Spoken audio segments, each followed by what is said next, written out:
All right, well, I'm going to go ahead and start. Most of you, I'm sure, know me, but I am Kathy Rutherford. I'm president of Democrats of the Red Rocks, and I want to welcome you here. We have people that live in Sedona that are all over the country, including me. I'm in Seattle, and it's a lovely sunny morning here today, so that's exciting.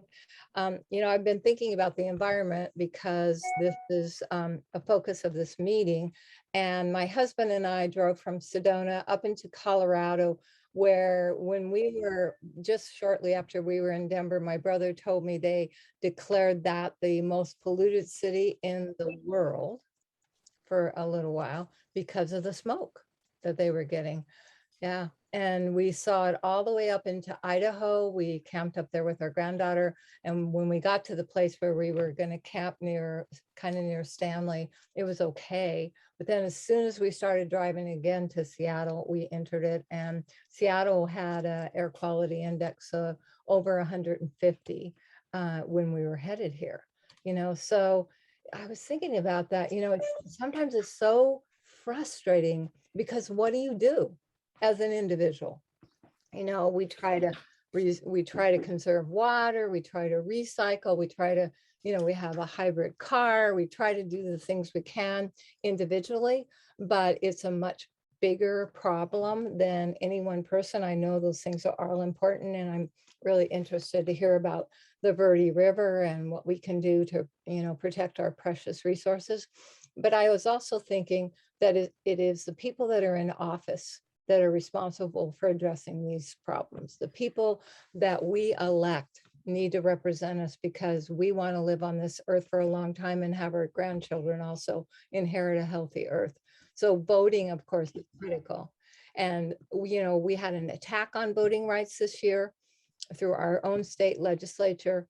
And there are now 7 petitions. And if you haven't signed them at the DORR office, there are 7 petitions there, 3 that were attacks on voting rights. The one is on getting dark money out of our politics. And then there's 3 on education. So if you haven't signed them, go to the DORR office. It is open on, make sure I get this right, Tuesday, Thursday, and Saturday, 11 to 3.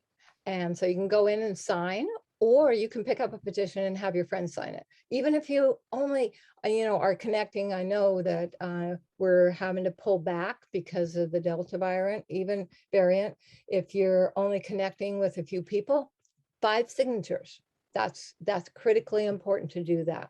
We have to have those turned in September, I want to say 21st. It's right around then in September. So if you haven't signed them, go in. If you have, talk to your friends, get them to go in, or pick one up and take it to your friends and have them sign them. That is going to be a critically important work that we need to do right now, so we can get those things on the ballot to be voted on in November of 2022. So I wanted to mention that, make sure everyone remember to do that. We do have a picnic that Toby Friedman has been working really hard to plan, and she has a couple of things she wants to tell us about the picnic. Sure. I want to put my hat on. I'm getting really ready for the picnic. So if you're going to be coming, make sure you wear a sun hat of some kind. Got my blanket here. You might want to bring a blanket. I have the chair, I can't hold it up, but you probably will want to bring a chair to sit on, or like me, the blanket, and get ready for the picnic. And we're really excited. We're planning a lot of fun things for the picnic, besides games, besides music, besides an ice cream truck. And we're probably going to be adding other things to that. And I'll tell you more about it at our next DORR meeting too. So we're going to be out at the pavilion down Posse Grounds Road on October 17th. It's a Sunday from 3 to 6. We planned it a little later in the day because of the weather being, late October, it might still be a little warm to have it at noon. So we're having it at 3 to 6, and we are going to be selling the tickets on the DORR website. And so keep an eye on the DORR website so you can buy tickets. You can also buy tickets at the door. No pun intended. And they'll all be for DORR. And sorry, I forgot to show the chips too. You'll want to bring your picnic lunch. So, excuse me one second, just feel like I'm at a picnic here. So you'll you can either bring your lunch in a picnic basket or bag, or we're going to have an option to order lunch. You'll prepay it and it'll be there at the picnic for you to pick up. But there'll be more about that on the DORR website. So back to October 17th, I wanted to say, let's see, I have one more thing I wanted to say about it. So when you get to the picnic, you'll get tickets, and you'll get 2 drink tickets. You can get wine, beer, or water from us with your admission, free. You can buy more tickets. So say you're really into guessing how many jelly beans are in the jelly bean jar, you can go back, buy more tickets. You say you ran out of tickets, you go back, buy more tickets. You want to get another water bottle, you can go back, get another ticket, buy it, for a water bottle. So, so as I said, we have a lot planned, and a lot more is coming up. We're trying to get in touch with a lot of people who are coming. We're going to have candidates there. So far, Tom O'Halloran said he's coming, and Marco Lopez said he's coming, and I forgot to write down the other people, but there will be candidates there. And I think we're going to have a good time. So plan on coming, save the date, and get your stuff ready, everybody. Bye. Thanks, Toby. Yeah, it's going to be a lot of fun. We can be together outside, and in an environment where we feel safe. So, okay, my phone locked, I should take that off. Okay, so one more thing before we start our program. I'm going to turn it over to Ellen in a second to introduce our speakers, but we are also going to have a scavenger hunt. So, of course, running the DORR organization takes a little bit of money, right? We have an office, which we're really happy about, but we do need support. And one of the ways that we're going to have a fundraiser is to have a scavenger hunt. And it's a lot of fun. I did one in 2020, and I was so close to winning. And then Kathy came up with that, what was it called? A dickie. A dickie. Yeah, that was on the list, and Kathy Kinsella had the dickie, so I didn't win. But my mother's dickie. It has a lot of sentimental value. It's not like I go around wearing dickies all the time. So you never know what you haven't given away that might be really good for that scavenger hunt. So that's going to be either the very end of September or the beginning of October. So it'll come out in an email. So just watch your emails. If you're not signed up for emails, of course, please let us know. You can just put your name in the chat right now, your email, and Shelley Haken, who's on the call, will pick that up and we'll get you on our email list. So you find out about all that great stuff that's happening. Okay, so I'm going to turn it over to Ellen now, and she will introduce our guests. Thank you, Kathy. We have 2 great guests this morning, both of whom are very passionate about the environment and have spent their whole careers doing things that are environmentally conscious and, helping to alleviate the climate crisis, which is, as Kathy said, a huge job. Their work is cut out for them. Our first guest is Dr. Nancy Steele, and she is the executive director of Friends of the Verde River. And she has been in this business a long time, both here and in Flagstaff and in California. She has her degree from UCLA and a master's degree from ASU. She was born in Phoenix and is very mindful of what's happening in Arizona and all around this region. And she's doing a lot of good work here with the Friends of the Verde River. So Nancy, if you would tell us what's going on with your organization, how you're helping, the challenges that you're facing. That would be great. Welcome. Thank you, Ellen. And I really appreciate the invitation. I don't think I know most of you, but I hope to meet all of you sometime soon when we can all be in person again. But this is a great opportunity to let you know a little bit about the Verde River and what we're doing to save it. Also on the call is Keegan Moorcroft, who's our Director of Development and Stewardship. I just gave her a new title. And Keegan will probably be putting lots of things into the chat as I talk. So if you have your chat open, you'll see things from Keegan. I'm going to share my screen if, yes, if you'll let me. Let's see. Looks like I can share my screen. Okay, great. So let me bring up the presentation. All right, so I'm going to be talking to you about the Verde River, its condition today, and where we go from here. And I'm going to be using some terms that I need to define first. Some of you may know these terms. Some of you, these may be new to you. Watershed. We talk about the Verde watershed. We talk about a basin. We talk about the Verde River system. Those are all terms for the same thing. A watershed or a basin simply refers to the geographical area over which water flows to some predefined receiving area. So in this darker green area, this is the geographical area from where water flows downhill to our defined receiving body, which is the Verde River. It could be an ocean, it could be a lake, it could be Oak Creek.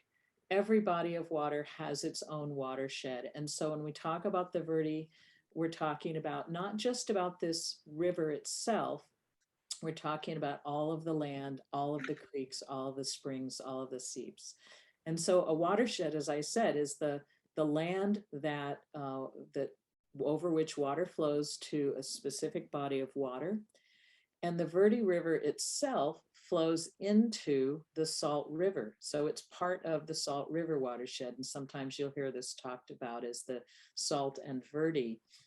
And then you notice the Verde River and the Salt River then flow into the Gila River, along with Agua Fria, New River, and smaller ones. And the Gila, ultimately, if it flowed, would flow all the way to the Colorado River. And so you've heard a lot about the Colorado River Basin. Some of you may know that the Colorado River Basin covers 7 states and Mexico. And you may have even heard that there has been a shortage declared on the Colorado River, or specifically on Lake Mead, because of not enough water flowing into it. And what that means is that Arizona will be getting, in the immediate term, it means that Arizona will be getting less water from the Colorado River because of that. But what does that have to do with the Verde and us? Very little. We get no water from the Colorado River. All of our water comes from our local rivers. All of our drinking water comes from groundwater.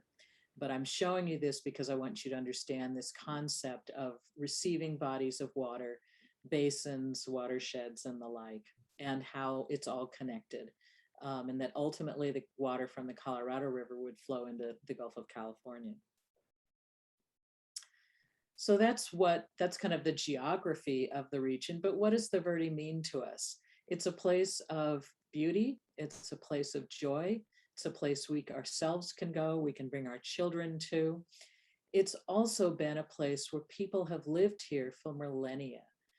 This is a fertile, the Verde Valley in particular is a fertile, well-watered region that provides food and water and fiber and shelter.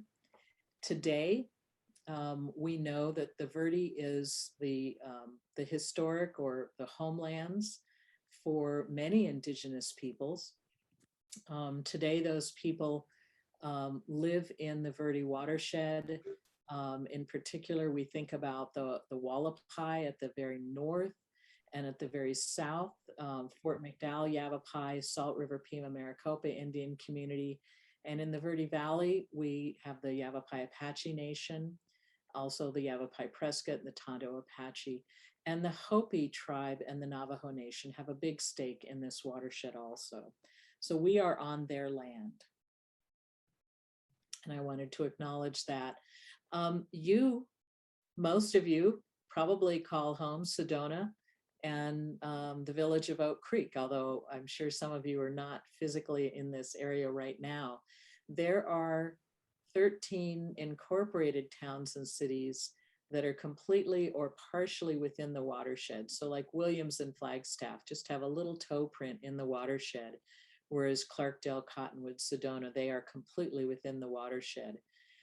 The watershed is also, those are jurisdictional boundaries, artificial boundaries that humans have placed on the land. We also are predominantly, the watershed is in 4 counties, Coconino and Yavapai. We mostly think of Yavapai County when we think of the river because the river mostly flows through Yavapai County, but the watershed is in Coconino, Yavapai, Gila, and Maricopa counties. Gila over here by Payson, Maricopa County to the south. There's also 4 national forests, 13 wilderness areas, lots of different kinds of jurisdictions and ways you can break down the watershed. The Verde is an economic engine for Arizona, not just for our local region, and it's a national treasure. $3 billion annually from a study that was published by Audubon in 2019, $3 billion annual economic value to our region, to Arizona from water-related recreation alone. Now, not all of that $3 billion comes in from the Verde River, but a good amount of it does. This is an economic engine. It's also, let's see also the only river in all of Arizona that is federally recognized as wild and scenic. About 40.5 miles. Some of that is Fossil Creek, about 18 miles of Fossil Creek, and the rest of it is the wild and scenic river of the Verde. Upper Verde is also eligible for listing, although it has not been listed yet. People come here to boat. They love birding, they love fishing. I've talked to many old timers who've been here, who grew up here, who talk with great fondness about fishing in the Verde. But the Verde River is in danger of drying up. Hard to believe that something this precious to all of us could dry up, but it is in danger. In 2020, we released the Watershed Report Card, which I'm going to talk about here in a minute. And we had this graphic in that Watershed Report Card. So let me break it down a little bit for you. First of all, one thing that we think about when we think about a river is what's its base flow.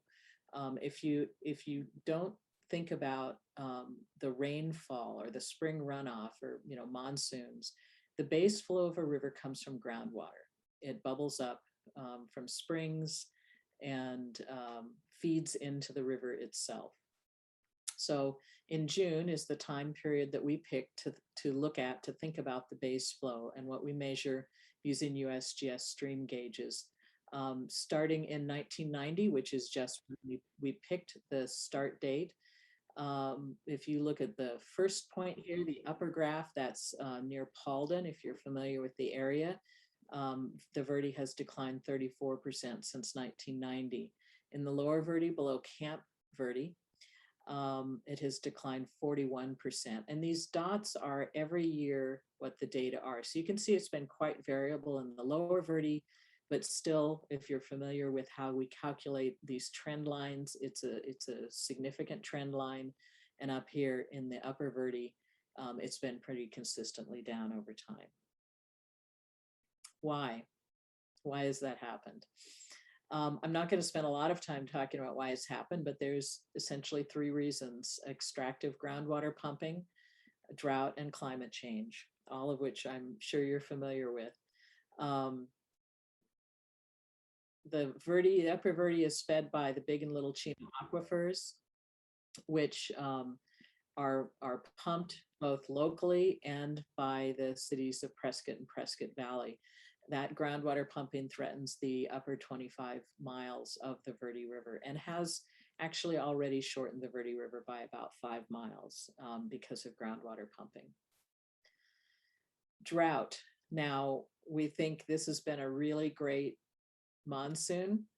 So the drought should have gone, right? Well, according to the US Drought Monitor, it hasn't gone away. We are still in moderate drought here in moderate to severe in Yavapai, and in Coconino, it's all the way from abnormally dry to extreme and even exceptional drought throughout. So 1 year's season or one good monsoon doesn't end the drought. Some of you also may know that this is year, 20 or 21 of the mega drought in the Colorado River Basin. So we have been in drought conditions for 20 to 21 years. No one knows why droughts happen. No one knows how to stop droughts from happening. But we do know that droughts are made worse by climate change. Climate change not only increases the air temperature, which increases evaporation, reduces soil temperature, also increases fires. And so this is a graph of US temperature change. And you can see in Arizona, we've seen significant, even throughout all of the West, we've seen significant increases in temperature. And that's nothing new to you.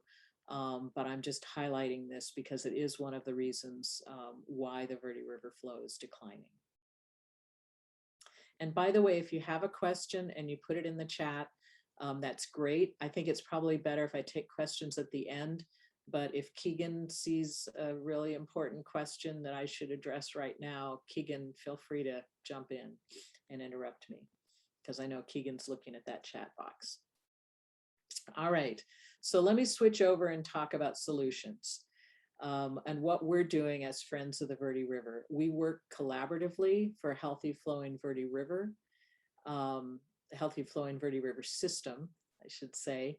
We want a healthy flowing Verde River and tributaries that support our natural environment, vibrant communities, and quality of life really forever. We don't want this river to stop flowing ever. So what does that mean?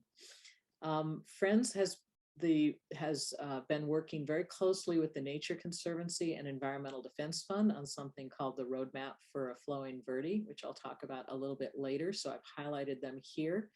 I also wanted to highlight two major local collaboratives, the Verde Watershed Restoration Coalition, which focuses on healthy habitats, land and water, and the Verde Front, which has more of a recreation focus. The Verde Watershed Restoration Coalition is a coalition of large landowners, both private and public, whereas the Verde Front includes our municipalities and economic development folks. But those aren't all. There's lots of people we work with. It truly takes, I wouldn't say a village, it takes more. It takes all of Arizona and all of the nation. We need everybody working on this river.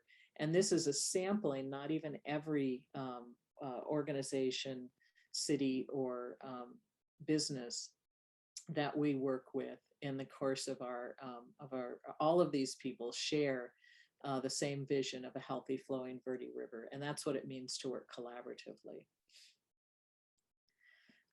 We kind of separate our program areas into restoring habitat, sustaining flows, and creating stewards. These are all the areas that we work in. And before I talk about those areas specifically, I want to back up a little bit and tell you about the state of the Verde watershed. And again, go back to what we've talked about, what we value about the Verde and what we would lose if it were gone.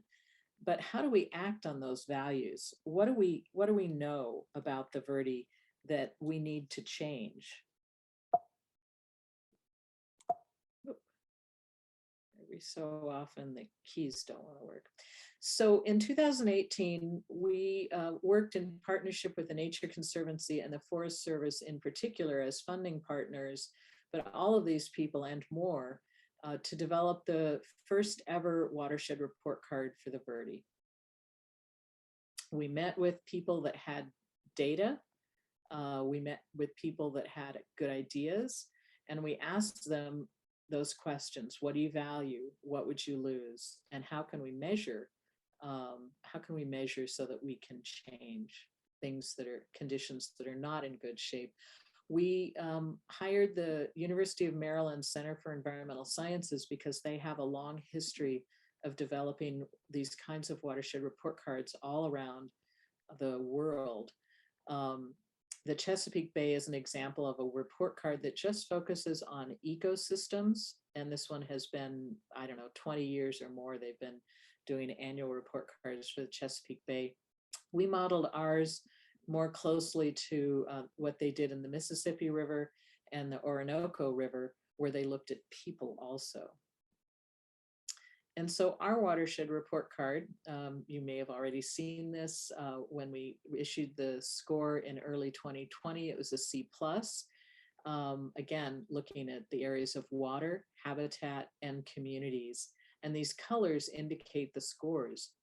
So our communities were the healthiest part of the watershed, scoring very high in community vitality, engagement, and recreation. On the habitat and water side, we had some not so good scores. In particular, the orange is a poor score and the red is, very poor. And this would be a whole nother different presentation to walk you through this, but if any of you are interested in details, I can give you those details. I just want to point out this image on the side, which is the watershed. We also, in addition to providing a score for the entire watershed, we scored each of these sub-watershed areas so that you can see that the Oak Creek sub-watershed actually scored good, which was nice to see. So back to that roadmap. What do we do about these scores? And how do we ensure that we continue monitoring and measuring and improving the river and the watershed? So this is the outline of our roadmap for a healthy flowing Verde River that I mentioned. We share in partnership with the Nature Conservancy and Environmental Defense Fund. And I'm going to talk about some of these areas: sustaining flows, sustainable funding, and restoring habitat and building supportive communities. The watershed report card is this pillar over here: monitoring and evaluation. And policy development, developing good policies, which I know you guys are all over policy. That is an area that Friends works on more locally. EDF and the Nature Conservancy work more on state and federal policy. So when we were thinking about how do we translate what we found in the watershed report card into solutions, we came up with this graphic, which looks at all of the different areas that we want to work on for solutions. And if you had time to read this, which I'm not going to leave this slide up here long enough for you to read everything unless you're a really fast reader, not every one of these are things that Friends of the Verde River is doing. Again, we have partners. We have lots of partners. It takes everybody working on the river. But some of these, in particular, healthy upland habitats, restoring riparian forests, river-friendly living, collective action, these are areas that we work heavily in, and our partners especially work on forest restoration in the upper watershed areas, smart agriculture, and planning. Hey, Nancy. We have a good question in the chat box. It is, who or what determines how much water is taken from the Big Chino Aquifer? I'm not sure if you want to hit that at the end or now while it's a little more relevant. Yeah, gosh, so let me just talk about that briefly right now. There's two things going on, and I don't have a slide for this, so you'll have to imagine it in your head. If you're familiar with what are called the AMAs, or active management areas, those are areas in Arizona that were established by the Groundwater Management Act in 1980 to in an attempt to ensure that groundwater is removed sustainably, not in an extractive fashion. And we can debate how successful that law has been in actuality and implementation. But one of those AMAs is Prescott, the Prescott AMA. And the Prescott AMA is pretty unusual when compared with all of the others because it does not cover all of the area that it should cover. So Prescott and Prescott Valley have certain stated rights to extract water from the Chino Basin, mostly the Little Chino Basin, not the Big Chino, to provide drinking water for their cities. They don't return the water back to those groundwater basins. However, the return water mostly is local. Prescott has these lakes that were created that in part receive treated wastewater, and so they're recycling water locally, but it doesn't get back up into those aquifers. The other part of the question, the other answer to the question is that the law around groundwater extraction or groundwater pumping everywhere else outside of those AMAs is pretty much unregulated. So if you have a house and you have a groundwater well, the only restriction is that the rate is on the rate of pumping. 35 gallons per minute, I believe, is the residential rate. And commercial wells are required to have a few more requirements and can pump a little more. But essentially, as the ranches and farms in the Chino Basin convert into housing, they will convert from large wells to, in some cases, individual wells, a well for each house. And so there's no regulation on that. You have to get a so-called permit, but it doesn't restrict you. So that's hopefully a somewhat explanatory answer to the question. So if it isn't, ask me again later and I'll try to give you a little more information on it. So let me move on to some of the solutions that we're working on, keeping water in the rivers.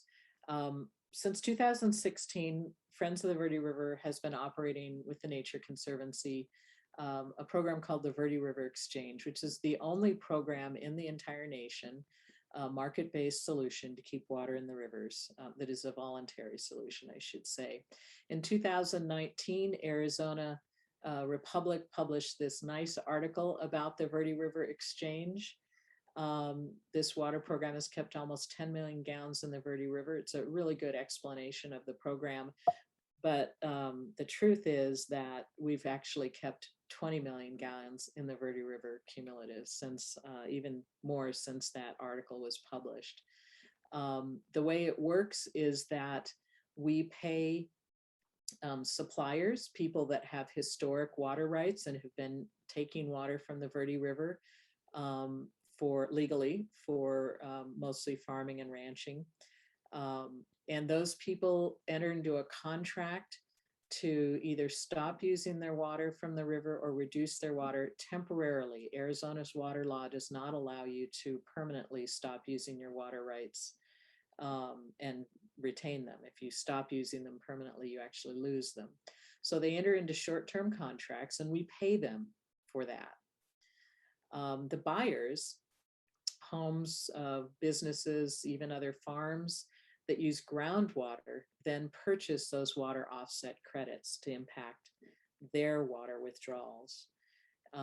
And as I said, over time, we've accumulated about 20 million gallons that have been left in the river.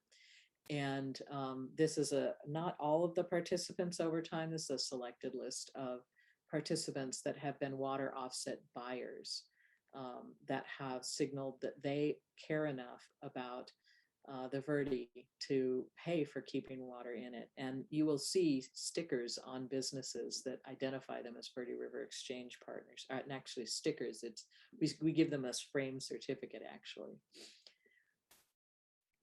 Another program I want to talk about for keeping water in the river, but it's actually more than that, is River Friendly Living.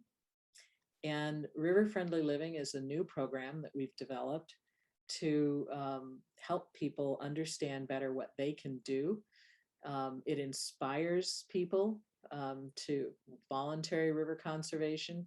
This will be a certificated program. You will be able to comply at a bronze, silver, gold, or platinum level.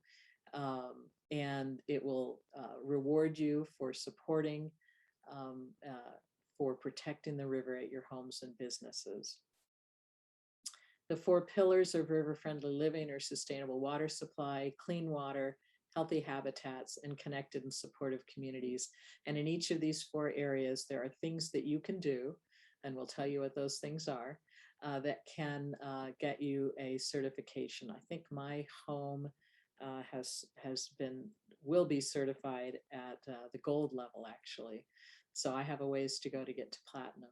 So we started this in 2020. It was a really good pandemic project to do, right? Scoping and branding a new program.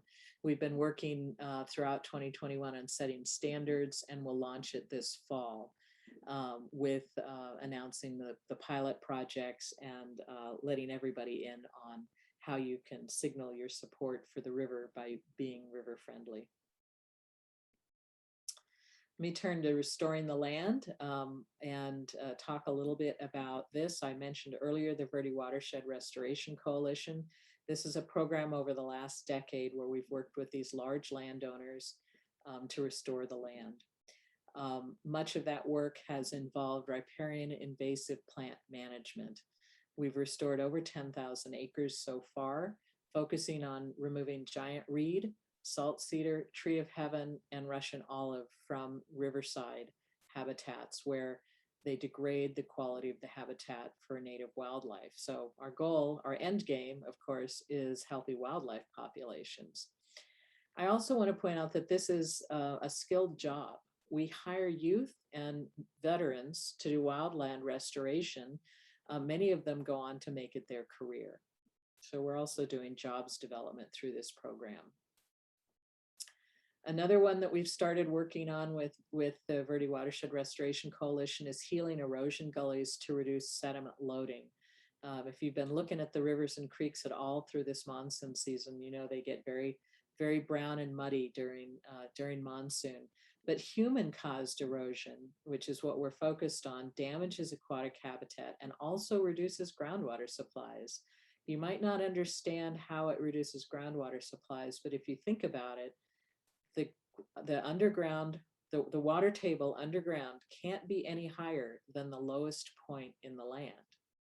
And so as an erosion gully develops, it actually can deplete the groundwater table.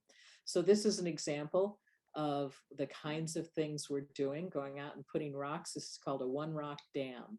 And what happens over time, this is another example, what happens over time is the water hits this rocky barrier and that causes it to slow down, spread out, and sink into the ground.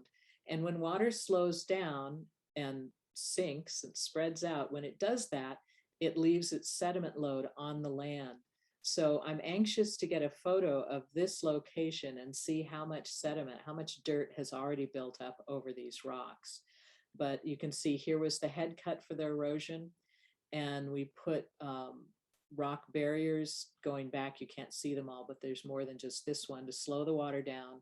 And then as the water funnels over this lip, it's going to hit these rocks, again, slowing it down and building up the sediment. So you continually do that year after year, and you'll build up sediment and build up the level of the ground and heal these erosion gullies.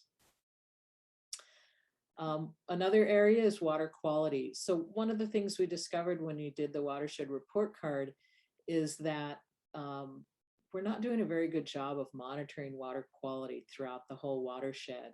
And so one of the things, we have a grant from the Bureau of Reclamation to develop a collaborative watershed-wide water quality monitoring program. And we have another grant that is allowing us to do water quality monitoring on Lower Oak Creek and Spring Creeks. And I think Keegan has a question. Yes, it was more in line with habitat restoration efforts. Questions from Gloria. What is the effect of loose cattle at the river's edge, considering cleanliness for sport activities? Yeah, cattle are not a really great thing to have at the river's edge. Cattle are a known erosional force in and of themselves. And as they get into the river, they not only leave behind their dung, which increases harmful bacteria like E. coli, they'll erode the river's edge and cause damage to the stream bank. The Forest Service is actually working on this, removing feral cattle. The issue of fencing around the river, though, is fairly difficult because we don't want to keep other wild animals from getting to the river. And so coming up with a solution that keeps cattle away but does not prevent other animals from accessing the river is not the easiest thing in the world. So we're not so much a fan of fencing off the river from the cattle. We are more interested in good grazing management practices, and that's what the Forest Service is doing. Can't say they're doing a perfect job, but they actually are working on it. It's an area that is, I think the Center for Biological Diversity has a lawsuit in action in which they're working on developing some solutions with the Forest Service. One of the values of having many partners working on the river is that some of your partners do things that you can't do, things like filing lawsuits. That's not something Friends does. Let's see, I'm going to be wrapping up in a couple of minutes here. The last area I want to talk about and finish with is building supportive communities, stewardship and sustainable funding for the river. If you don't know a place, if you don't love it, you don't want to save it. So a lot of the work we do is we get people on the river. We bring children in even. We take people up in airplanes to see the watershed from up above.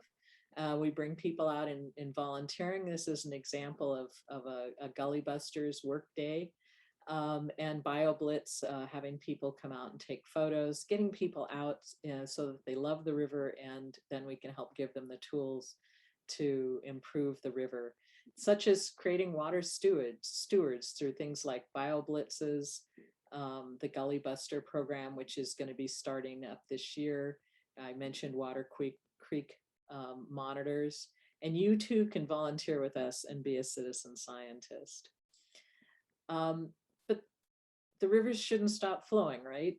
We don't want the Verde River to stop flowing. And so we started a program that helps people to ensure that their support never stops flowing, called the Sycamore Society, where you can build a legacy for this organization, Friends of the Verde River, that is doing this work and ensure that your support never stops. So there's the link if you want to learn more, or Key can tell you more about that, or I can also. And the third area, so volunteering, giving back, learning. You can sign up for our newsletter also, that's down here in this box, and learn more about us. You can attend one of our events. The Birding Festival is a great way to get together with people from not only all over the country, but all over the world who come here in April to learn more about our nature and learn more about birds. We have in the past put on the Wild and Scenic Film Festival, which is a way, again, to learn about river conservation efforts around the world. As it's our 10th anniversary, we're going to have a big party. And for the first time ever, we're going to invite everybody to join us and celebrate with us. So buy a ticket, come to our party, assuming we all can get together in person. If not, we'll convert it to an equally fun virtual party, but hopefully we'll be able to celebrate together. And so with that, I want to thank you for allowing me to talk. I'll just say, be a river hero, volunteer, donate, and learn more about this river and enjoy it. So if I have time, if Ellen allows me for any time, happy to answer questions. Sure. If we have any more questions, this would be the time for Nancy, or you may want to even ask her things after we hear our next speaker, Mackenzie Jones. I was just looking in the chat and I see Angela Lefevre took part in a Sierra Club water monitoring exercise this Saturday. They tested the water near Camp Verde, and she said she couldn't believe how muddy the water was, probably from a lot of that rain. I mean, these rains have really wreaked havoc with a lot of things around here.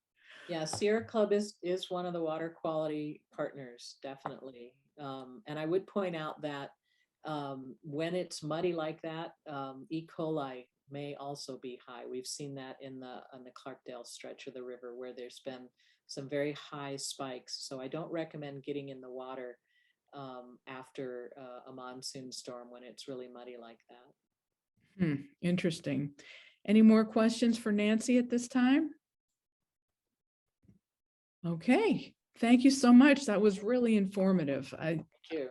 I know you're motivating me to join and help. So thank you, Great. Nancy. Great.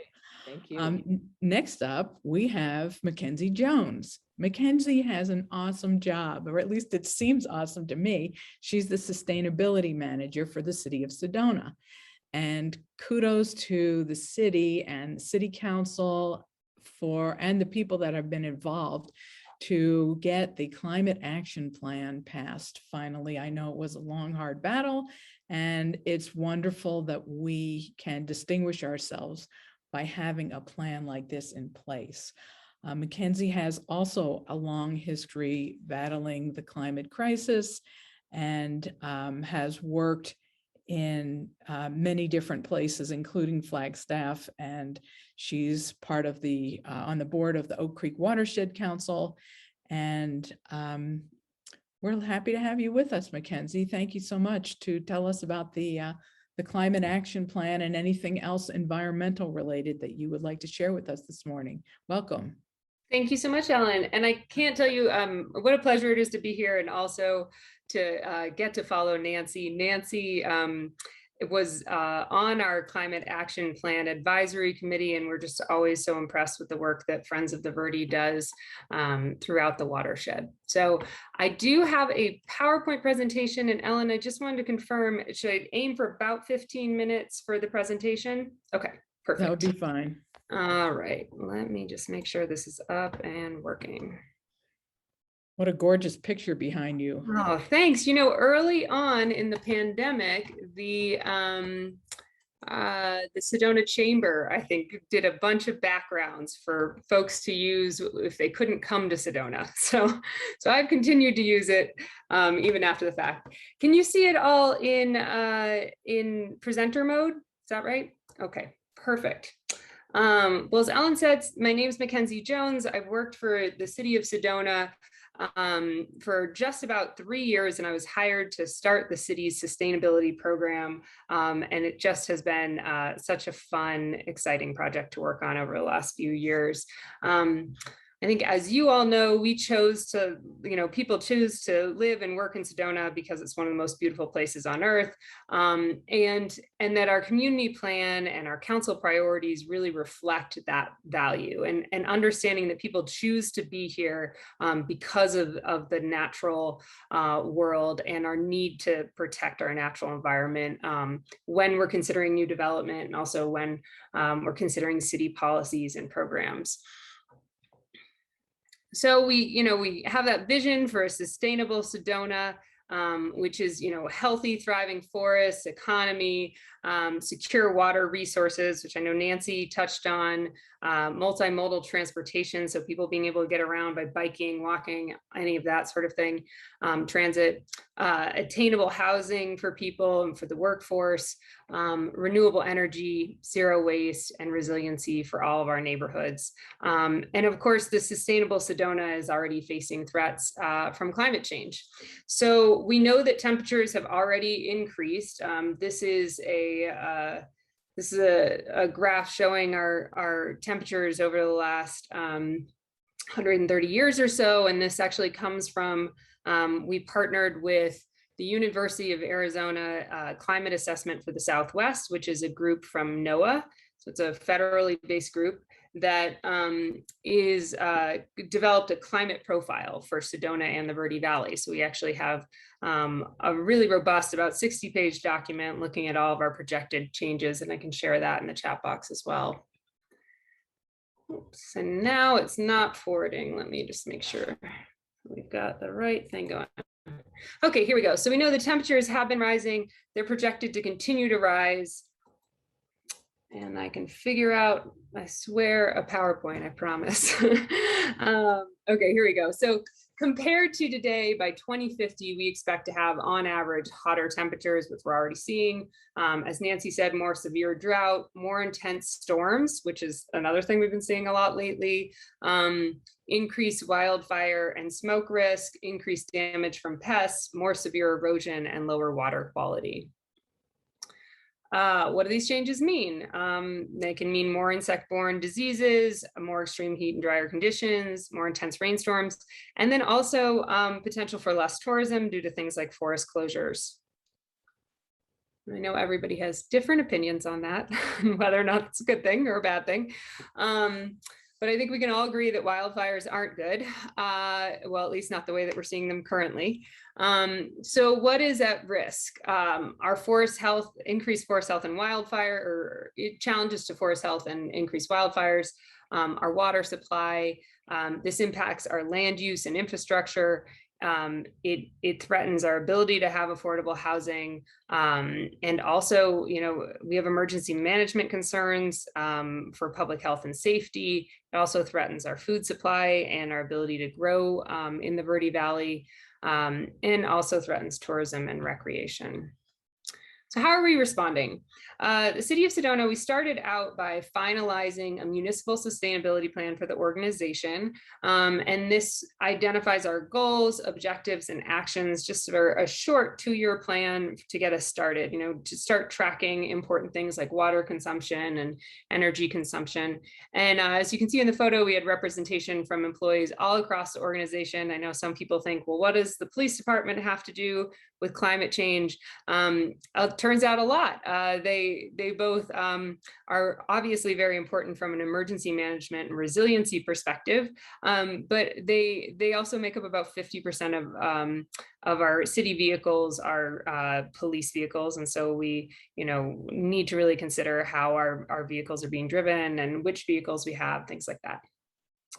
And then we also adopted, as you all know, a community-wide climate action plan that we kicked off. It was scheduled to be, I think, the first week of the pandemic. So I think I have excellent timing.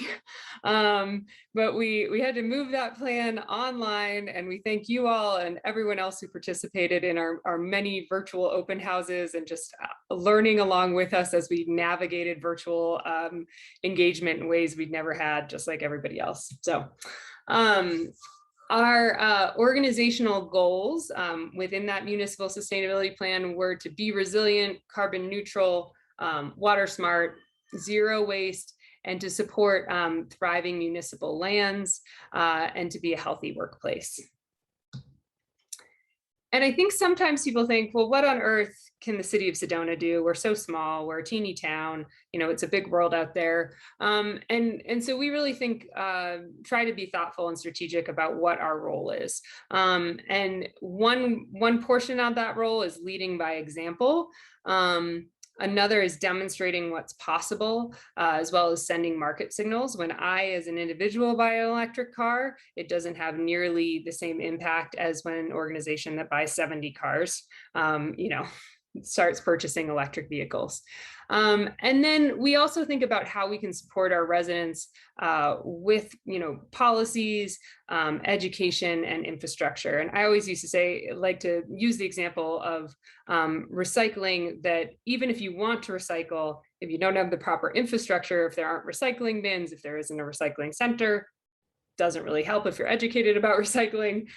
Similarly, if you have the infrastructure, but you don't know, if no one's educated you about it, then that doesn't do you much good. And the same is true as if you don't have those enabling policies that support, things like recycling as well. And then we also, the last thing that when we think about our role is just centering equity and really thinking about how we're distributing the benefits and both the burdens of climate change when we think about city projects and how they impact our residents. And I love this little cartoon. This woman, Sarah Lazarovic, has a lot of different things on climate change, which, as I'm sure you can guess, is a can be a discouraging topic to work on sometimes. And I think that she has a good way of kind of capturing the difficulty of what we're dealing with, which is, we need to somehow build that bridge between, our individual actions like recycling and eating less meat and all of that to completely rebuilding our systems. It's quite the challenge. So just a few city successes. We, from a renewable energy and energy efficiency perspective, have done a bunch of facility upgrades, which resulted in about a 19% decrease in electricity. Council adopted new building codes with provisions for solar and electric vehicle capability. And then we also constructed new solar carports at City Hall. From a transportation perspective, we purchased our first all-electric city vehicle, and we are purchasing many more in the next year or two, and actually just transitioning and thinking more strategically about our fleet. As an example, this week, over the last few months, we've put telematics software, so little tracking devices in all of the city vehicles, or many of them, to sort of see how they're driven and which vehicles are appropriate for replacing with an electric vehicle. And even just what we noticed is that if we had two people who were both driving SUVs switch, one who had the newer hybrid RAV4, which is getting more like 50 miles per gallon, that we could save $500 a year just by switching who was driving the vehicle based on where and how often they're driving. So that doesn't cost us anything, but just being more thoughtful about our city fleet. And that's just one vehicle out of many. So we are obviously trying to purchase more electric vehicles, but we're also trying to ensure that the people who drive the most are driving the most efficient vehicles that also allow them to get their jobs done. I have to apologize, I'm using two screens, so I'm going back and forth. From a water quality perspective, we continue to partner with Oak Creek Watershed Council on stormwater education and cleanups. We eliminated the use of glyphosate, which is also known as Roundup, in city operations back in 2019. And then we've also seen a decrease in water consumption in city facilities. We hosted our first Fix-It clinic. We've been hosting ongoing annual hazardous waste events and collection or electronics collection.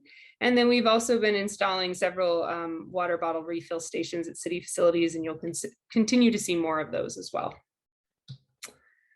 And then from a resiliency perspective, we've completed our first municipal and community greenhouse gas inventories, and then partnered with NOAA on that climate profile.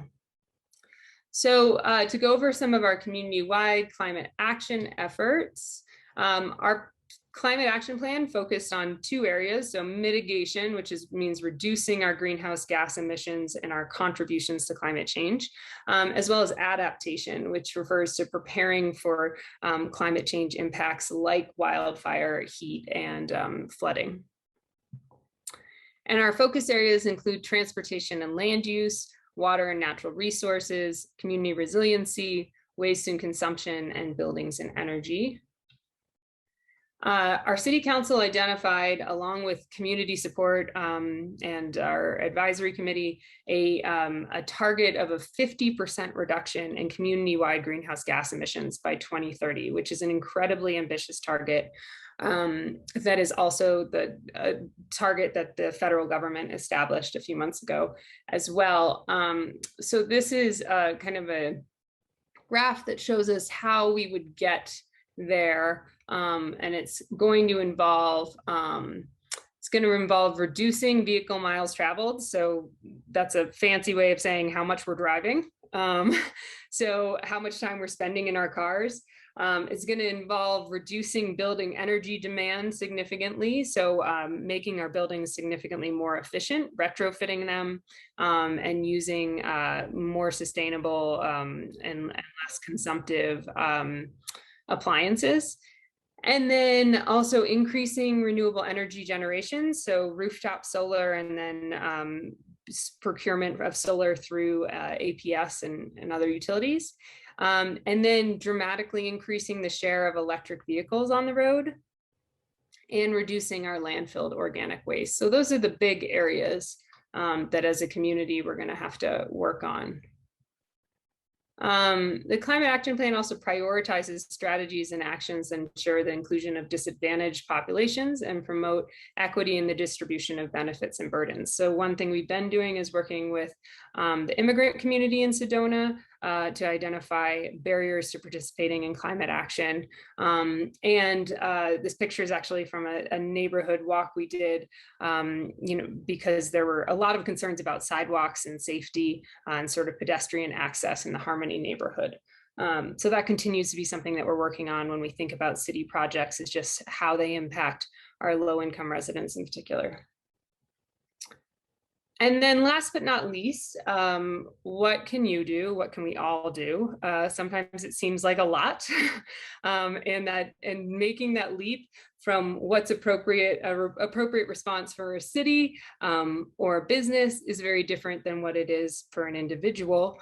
I like to say that the most important thing that you can do is talk about climate change, and that over 60% of our residents in Yavapai County care about climate change, acknowledge that it's happening and that it's human caused. And I think they always underestimate how much everyone else believes that, because people aren't very comfortable talking about it. So what we're trying to do is get everyone to be comfortable being the person who awkwardly brings it up at a barbecue. So, and let me tell you, I'm a blast to have at children's birthday parties. I'm always the one that's talking about climate change. But I do encourage you to have these conversations, because I'm not the person that is going to change your brother or your nephew's mind on this subject, but you might be. And we've in fact found out that the research shows now that teenage daughters are the most effective messengers for fathers at getting them to understand the science of climate change, which I think is remarkable. So other things, obviously, walking, biking, carpooling, taking transit, going electric. If you haven't test driven an electric vehicle, I encourage you to do so. They're so much fun, and you can purchase them used. They're not an insane amount of money anymore, there are additional rebates, things like that. The city is rolling out additional transit opportunities, which is exciting. And then always reducing, reusing, repairing, and recycling. The things that I think people don't realize quite as much that are incredibly impactful are wasting less food. And we have a bunch of tips on how to do that. It turns out just shopping with a grocery list is one of the biggest things you can do, and meal planning. And then eating less meat and dairy and more plants is great for your health. It's also pretty much the most impactful thing you can do from an environmental perspective as an individual. So we encourage you to explore some more plant-based options, as well as making your home more energy efficient. We'll be rolling out a home energy retrofit program, ideally by the end of this fall. And supporting renewable energy, saving water, volunteering in your community, which are all very active people, and of course, voting is one of the most important things that we can do. So I know sometimes it can seem really overwhelming, and I often feel overwhelmed by the state of the world and all of the challenges that we face, but it is a magnificent thing to be alive at this moment that matters so much. So with that, I'd be happy to answer any questions that you have. And I just want to let you all know before that we have, in addition to this lovely picture of Peggy, we have a hazardous waste event coming up on Saturday, October 2nd from 8 a.m. to noon at Sedona City Hall. So we'll be advertising the heck out of that over the next few months, but just put that on your calendar. So yes, any questions? Ooh. That was All right. terrific. Do you know, Mackenzie, if there are going to be any incentives for using solar power? So it's on our list of things to do. And I think we have a few different, well, let me say, what we started out with in this year's budget is looking at home energy retrofits. So doing weatherization program. And then what we'd like to do, if we can figure that one out, is roll out some rebates for things like water heaters and other home appliances. The next round after that will be focused on solar and EV charging station, or EV charging equipment, potentially looking at EV rebates, things like that. So we need to navigate all of that, and we just need to make sure that that we're doing it in a way that works with sort of the the city's charter, and also just community perspective and all that. So we want to make sure that when we are distributing funding, that we're distributing funding in the most effective way possible, so that bang for our buck, we're getting the most greenhouse gas emission reductions. And right now we're still kind of navigating which areas those are. So solar is definitely on the list though. And another thing just along those lines, what we did do a few months ago, maybe 6 months ago or so, was we partnered with the city of Flagstaff and a nonprofit called Solar United Neighbors to do a bulk buy on solar. So that essentially what we did was we got a bunch of people to sign up. I think it ended up being over 200 people signed up. And then they went out for an RFP, and all of these neighbors together selected a contractor to install solar for everybody. So right now they're working their way through all of these people who had signed up for it. They actually picked a local contractor, which is great. And there have been 2 contractors that went in together, 2 local ones that are working on getting solar on all of those houses. And they estimate that it saves about 15 to 20% off the cost of solar. So it's pretty significant. And that's something that a model we'd like to explore for more city projects like EV, and EV charging was actually included in that solar project as well. So just seeing where we can bulk buy, because that didn't cost the city anything, but it did enable a bunch of Sedona residents to get solar who otherwise wouldn't have.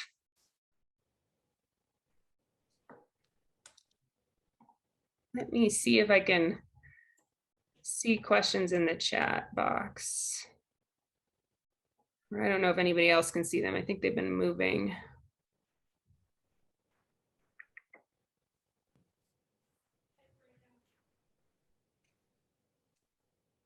Mackenzie, can you tell us how that tool lending library is going to work that the city just gave some funding to?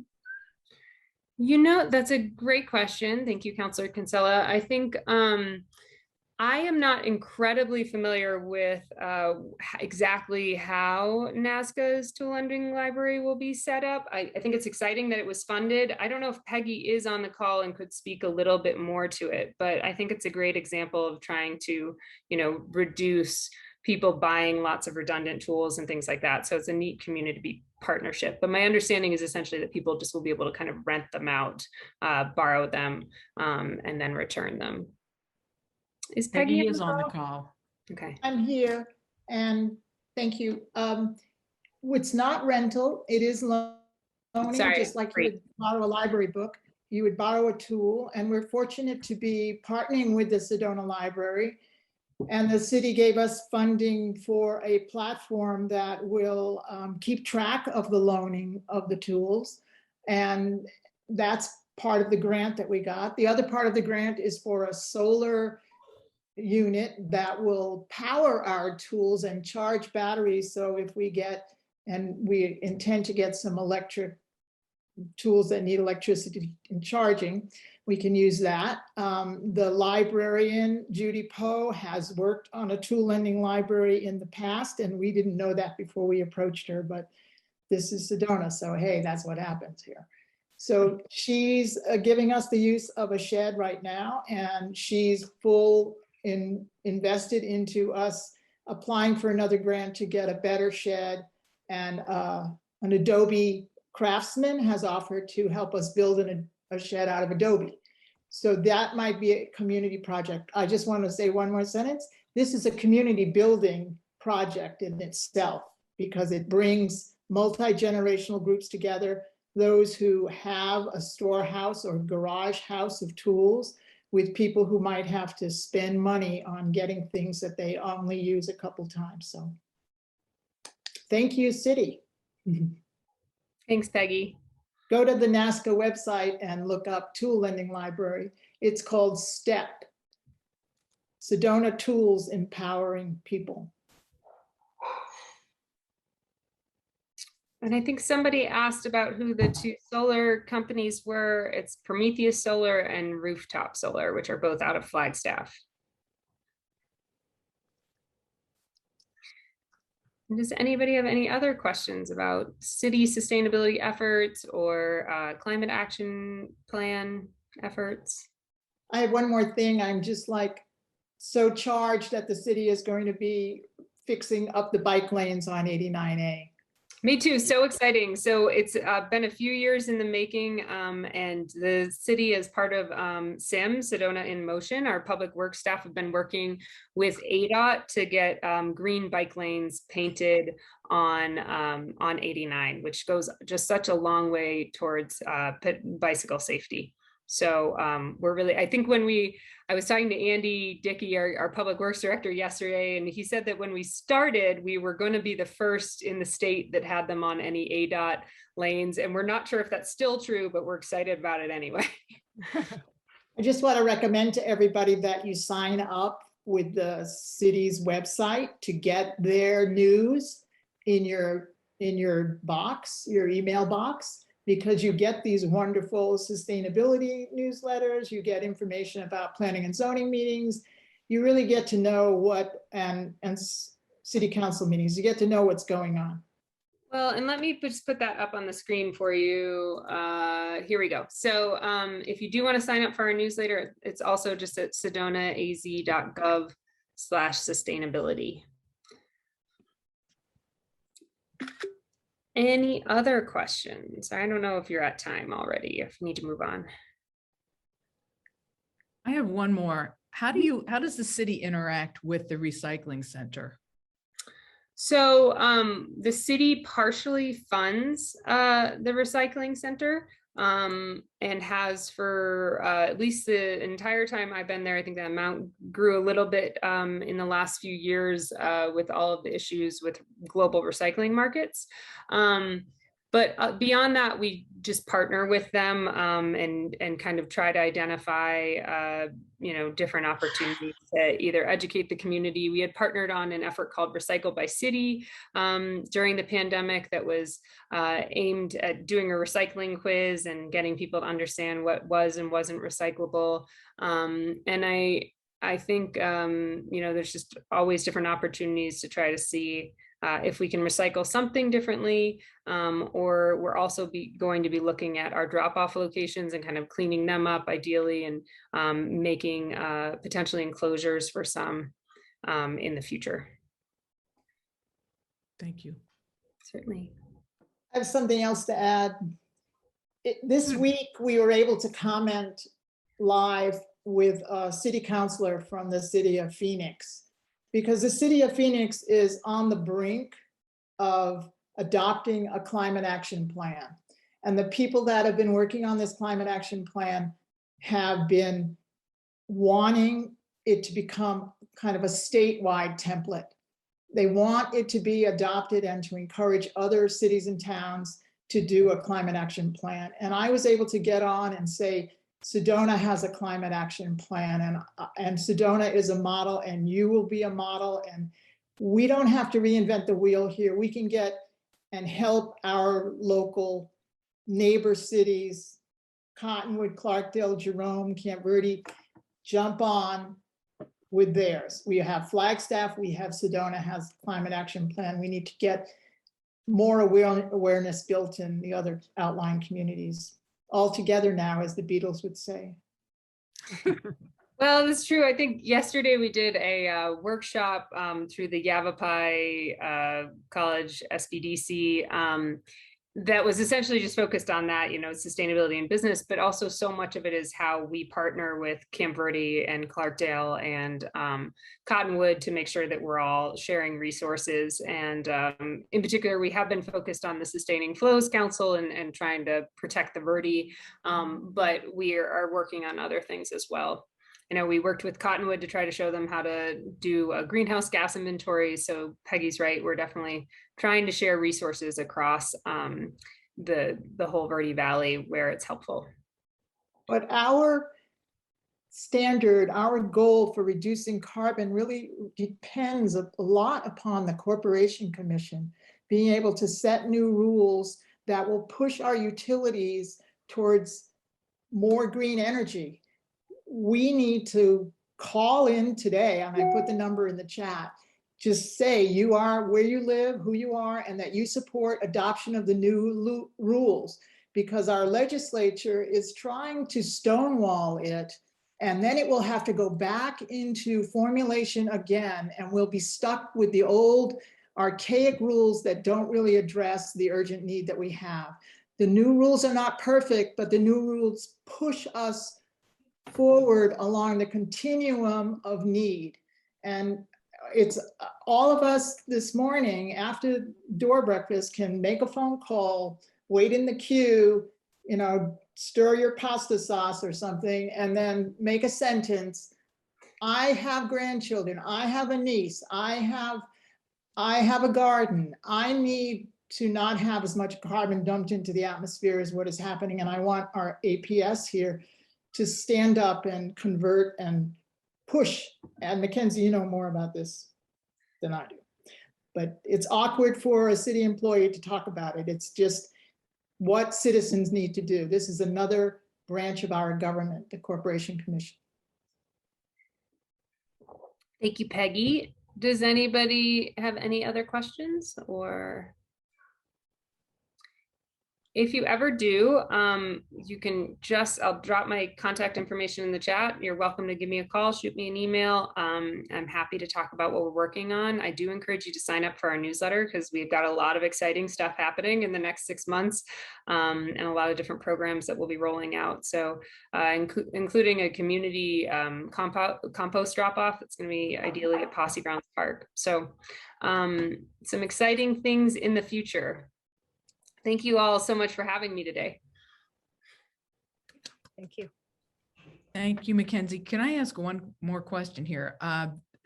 Peggy put a phone number for the Corporation Commission, and then Shelley put one just now, and they're different numbers and different passcodes. The one I put in is the most recent one that Hazel Chandler from the Union of Concerned Scientists sent me after I had called in on the first number. Hazel sent me an email saying that number didn't get you into the live session. So she sent me the new number. Okay. And that's the number I put in my last iteration of it. So okay. I think you have the same number, Shelley, as I do. Yeah, I just copied your last message, Peggy. Right. Just to bring it to the bottom of the chat. Yeah, that is the number. That is the latest number that Hazel has sent me, because there was, in fact, I'm going to call again because mine might have gone into some circular file or something. Oh. Thank you, Mackenzie. That was great. Thank you so much. I hope to see you all around town. Yeah, thank you, Mackenzie. Thanks for all your hard work. So I want to thank both Mackenzie and Nancy Steele for being here today. I feel like now I have new ways that I can do things differently and add to what I'm already doing. And I think you do too. So, we can make a difference. It's that one little drop. We're each a little drop, and eventually we become an ocean, right? By all of us having action. So please share the when I think it was Mackenzie said, or I forget which one now, talk about climate change. This session was recorded. So one way you can talk to people about climate change is share it when it comes out on our email. Share that email. It's really easy to share it with all the people on your email list, whether they live in Arizona or not. I think a lot of the things that were talked about here are very applicable to everywhere in the country. And the more people we can get listening, the more people we can get learning, the more people we can get taking action, which is what we need. So everyone have a wonderful Thursday. I hope your weather is great today for you. You can get outside and do that walking, pedaling, whatever you need to do, get from point A to point B to help your health and to help the environment. So good seeing everybody. Bye.